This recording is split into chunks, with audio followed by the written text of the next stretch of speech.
Welcome to Class 11th Chemistry, Chapter 1, Some Basic Concepts of Chemistry. In the beginning of this chapter, there are a few basic things like importance of chemistry, definition of atoms and molecules, definition of elements and compounds, etc. So we shall not cover them, as I hope that you already know all these things from your knowledge in previous classes. In this chapter, we shall only discuss the new and important things. So I have divided this chapter into 3 lectures. In this first lecture, we shall discuss laws of chemical combination. In the second lecture, we shall discuss mole concept. And in the third and last lecture, we shall discuss concentration terms. So let's start with the first topic. Laws of chemical combination. So every chemical reaction is governed by 5 basic laws. First, law of conservation of mass. Second, law of definite proportions. Third, law of multiple proportions. Fourth, Gay-Lussac's law of gaseous volumes. And fifth, Avogadros Law. So let's discuss all of these laws one by one in detail. First, law of conservation of mass. It was given by Antoine Lavoisier in 1789.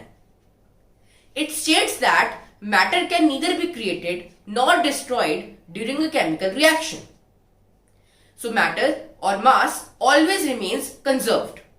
This means that the total mass of reactants in the chemical reaction will be equal to the total mass of products of the reaction. So let's solve a numerical based on law of conservation of mass. The question says that what weight of barium chloride will react with 24.4 gram of sodium sulfate to produce 46.6 gram of barium sulfate and 23.4 gram of sodium chloride. So basically we have to apply law of conservation of mass in this question.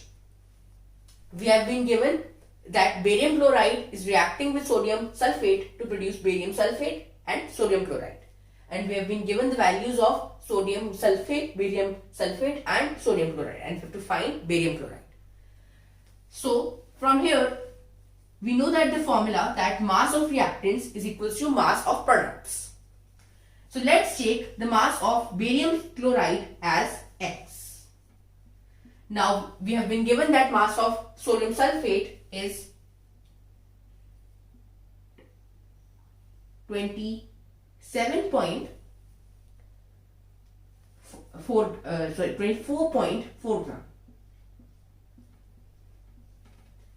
and we have been given that mass of barium sulfate is 44.6 gram, and mass of sodium chloride is 23.4 gram. So basically we will get that X is equals to 44.6 gram plus 23.4 gram minus 24.4 gram. So we will solve this question and we will get that X is equals to 44.6 plus 23.4, that is 70 gram minus 24.4 gram. So from here we will get that X is equals to 45.6 gram.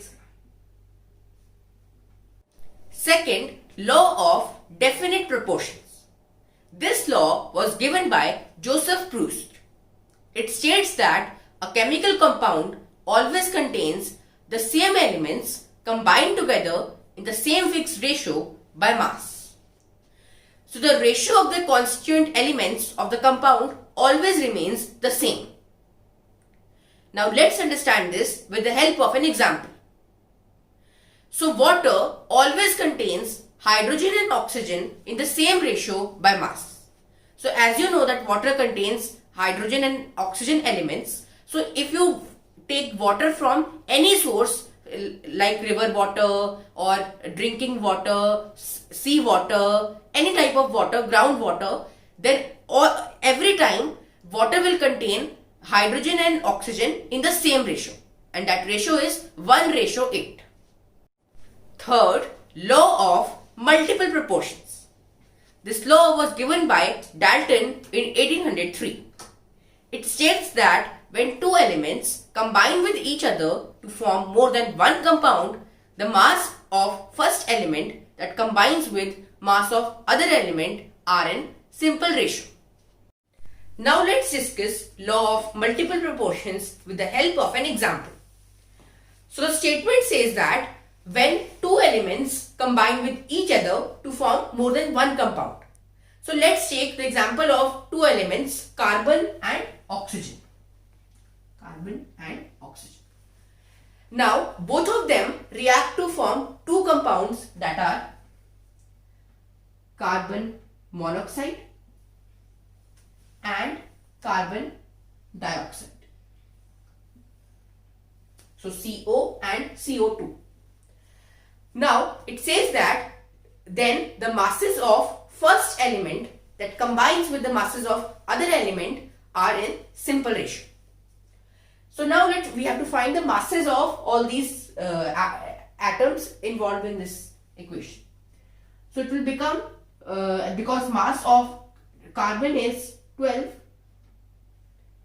so it will be 12 gram, and mass of oxygen is 16, so this will become 16 gram. Again mass of carbon will be 12 gram, and here because there are two atoms of oxygen, so it will become 2 into 16, that is 32 gram. Now you can see that the masses of carbon in both of these compounds are same. So we have to compare the masses of other element, that is oxygen.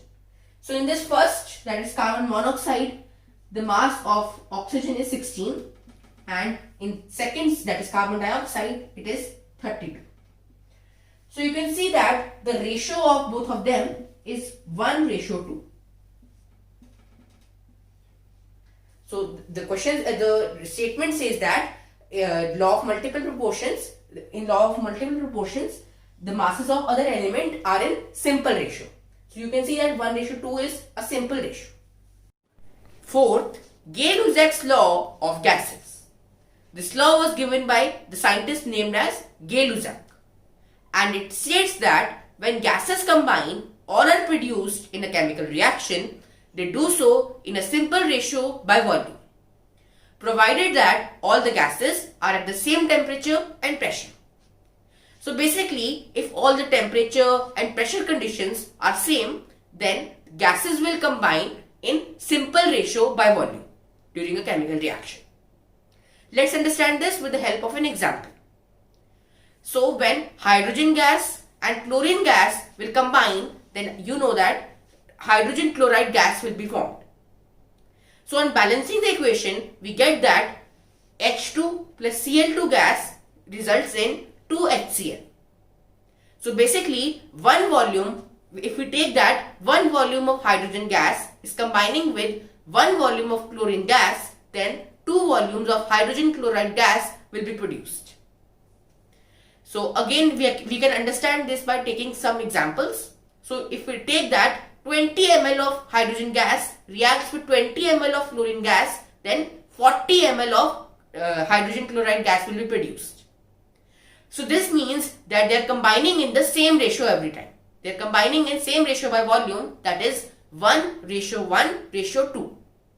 So this means that this is an example of Gay-Lussac's law, and every time during a chemical reaction, if temperature and pressure conditions are same, then the gases will combine in same ratio, in simple ratio. Fifth, Avogadros Law. This law states that if the temperature and pressure conditions are same, then equal volumes of all gases should contain equal number of molecules. That is, volume of gas is directly proportional to number of molecules. Let's understand this with the help of an example. So if we take hydrogen gas in a container and in another container of same volume we take chlorine gas, then both of them will have the same number of molecules.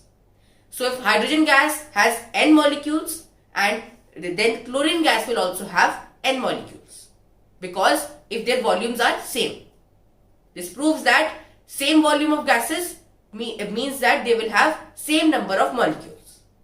And again, if we take another gas, that is oxygen gas, and we put it in the same container of same volume, then we will get that the number of molecules of oxygen are also similar to those of hydrogen and chlorine. So this was all about the laws of chemical combination. If you like the video, then do subscribe to the channel and make sure you watch other lectures of this chapter.